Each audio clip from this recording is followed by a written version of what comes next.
Hey guys, JohnnyCrims2000 here, and welcome back to Let's Play the Invincible Iron Man for the GBA. This is part 3, and believe it or not, we are 3/4 of the way done with this game. So we only have this part, and then the next part, and then that'll be it. Yeah, pretty short game. That's pretty much the reason why I stuck to only releasing one video per week. Just to kind of give this game a little bit of longevity, otherwise it would have been over in about a week. So anyway, we are moving on to level 5 of this game, and we are going on to this sort of mountainous, snowy area, and pretty much we're doing the same thing we've always been doing. That's one of the things that, you know, unfortunately is the case with this game, is that it seems there's a lot of sameness going on with this game. You know, this is the same thing we've been doing since level 1, unfortunately. There's really no sort of like parts in between to break it up, and I think that this game, in my opinion, is sorely lacking that. Really, the only differences that we have here is maybe, you know, we just add more enemies to the screen, and, you know, different backgrounds and things like that, but other than that, it's pretty much the same thing. As you guys see here, well, a little while ago anyway, the gimmick of this game is obviously there's ice, and the way that it translates from a gameplay perspective really is not, you know, there's not much difference, honestly, except for these pillars, these ice pillars, that you have to get through, or run through, rather, using your dash attack. Now, obviously, as I mentioned before, you do your dash attack by pressing the right trigger on the Game Boy Advance, and by doing so, you just kind of ram through the ice. If you try to shoot it, it won't really do anything, from what I can remember. And this level also, in particular, introduces the idea that you have to use your boost. And oh boy, that was kind of a failure right there. Just went all the way down. You have to use your double jump, your boost, your boosting up jump thingy to progress through the level, because oh, and by the way, this is a jump cut, because here I die. Boosh. I wanted to keep that just because it was such a BS loss right there, death, just because like I landed down there and I had no way of knowing that that thing was gonna be there, and as soon as I land, I die. So, like I said, this level introduces the concept that you have to use your boost, your second jump, to progress through the level, because, as you guys see here, this level in particular likes its multiple paths. This level, these next two levels, the ice levels, are probably the ones that are the most guilty of this. Now, I mentioned before how this game loves its multiple paths, or rather, it's not that like they're all over the place, but they make good use of them. So like here, I could have gone the upper path close to the start of the checkpoint there, or I could have went the path that I took, which is the lower path. And here, obviously, you have to use your double jump to get up to these platforms here, which, by the way, don't make any kind of sense, but whatever, it's a video game. And yeah, I mean, it's an interesting thing. So, for example, here I could go lower or I could go higher.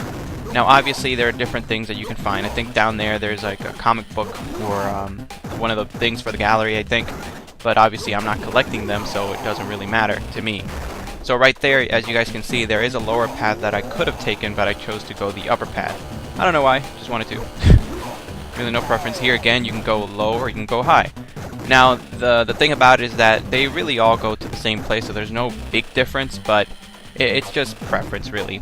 And as you guys can see here, this is really when it starts to become a problem, the fact that your energy goes down, and that you can no longer rapid fire. This is what I was talking about, how it can become a problem in the later levels, especially in the next part where we get to the last two levels of this game.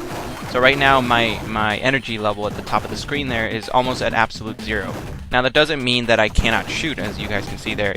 I still shoot. It recovers a little bit, just enough so that I can shoot. And in fact, I can still charge my shot as well. It's just that the rapid fire option is just completely gone.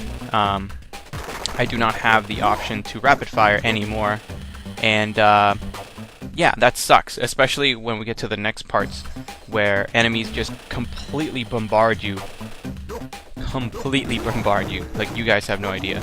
But anyway, as you guys see there, we saw Blizzard there, and that's the guy that we're going up against, or we're trying to follow here. That's kind of like the point of this level, is that we're just following after Blizzard.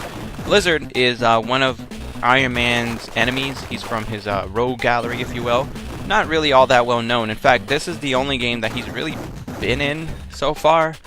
I say that, but he's actually been in 2 other games, to my knowledge. He's been in Marvel Avengers Assemble, I think, whichever one is that game from on Facebook, the Marvel, the free-to-play Marvel Facebook game. You know the one that everybody tries to recruit you or whatever. I tried playing that. I couldn't really get into it all that much, honestly.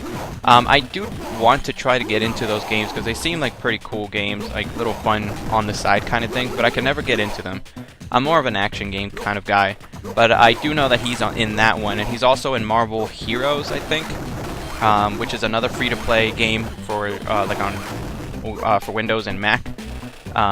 It's an online game, and I haven't played it. I know that it recently came out this past June, I think, and that game has a buttload of characters from the Marvel Universe. So if you're a big fan of Marvel superheroes, of you know, of any kind, you should probably give that a try. I personally haven't so far.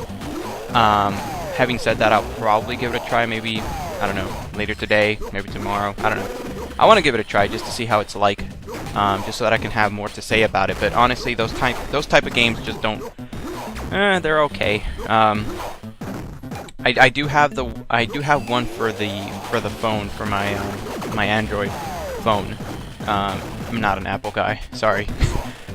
And it's I can't remember what it's called. It's pretty much the same thing, you know, like, except this one has to do with cards. I don't know if you guys know which one I'm talking about. I can't remember the name of it right now. Actually, let me look it up right here, because there's really not much going on the screen right now. It's really just me going all over the place, shooting everything. It won't really get interesting until we get to the actual boss, which is the Blizzard. Here we go. It's Marvel World of Heroes, I think. That's the thing for Android, or I guess smartphones, I should say. I gave that a try, but honestly, I've only played it very, very little. I barely started on it, and it's sort of like one of those, you know, smartphone type RPGs where it's mostly text and like really old school turn-based RPGs. So I'm not really getting that into it, but I'm sure if I get into it more, it'll be fun. It's certainly a good way to kind of just, you know, waste time. Maybe if you're waiting for somebody, I don't know. But anyway, here, like as I mentioned before, this introduces the idea that you have to use your jet boosters right here. There's no other way to get past this unless you use your double jump, which the first time I played this, I was actually pretty much stumped. I don't know why. I knew that I've been using the double jump all this time, but there was never really a place that I can remember where I absolutely needed to use the double jump to progress through a level. So this level does introduce that little piece, and there were other times before then where that happened that I didn't mention. Right here, for example, there's that big wall on the left side, and you have to go all the way over here, jump, double jump, and then boost to get up here. There's no other way to do so, to my knowledge at least, unless there's some kind of cheat code that I'm not knowing about. Which, by the way, I did unfortunately have to use a cheat code for this, only because for whatever reason my game, the Visual Boy Advance emulator that I'm recording this off of, for some reason it forgot to load, or it doesn't load my save file. I have beaten this game once on here, just to say that I have, and for whatever reason it didn't work. But anyway, we're off to fight Blizzard. Ah, the Tin Man, always trying to spoil my fun. Well, you may have discovered our gathering army, but that is merely the tip of the iceberg. Oh, ice puns. Batman and Robin. With the data we uploaded from your armor, we will be able to build another army, which even you will be powerless to stop. Well, I'm here to make sure things don't get that far. I've defeated you before, Blizzard, and I will do it again.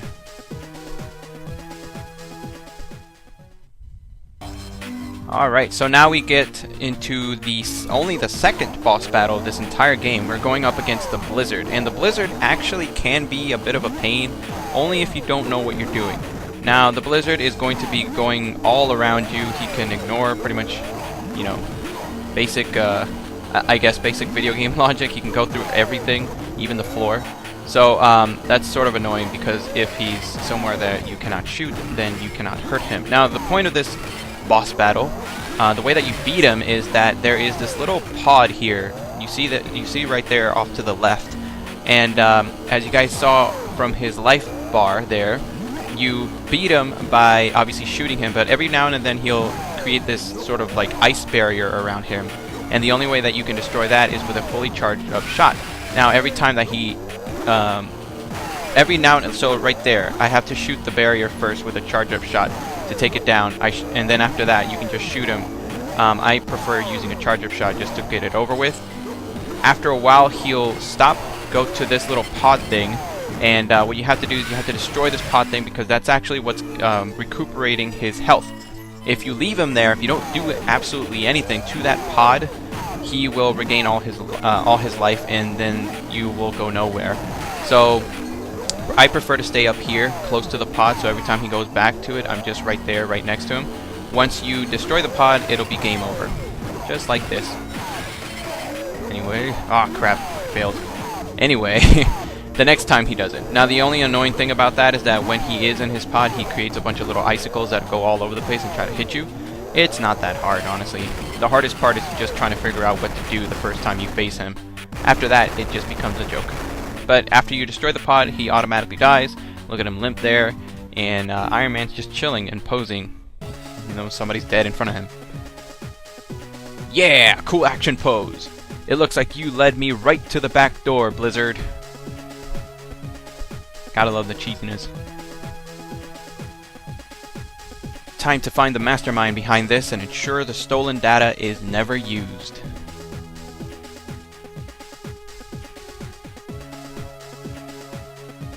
I vow to stay out of the weapon building business, and I'll never allow someone else to build them with my technology.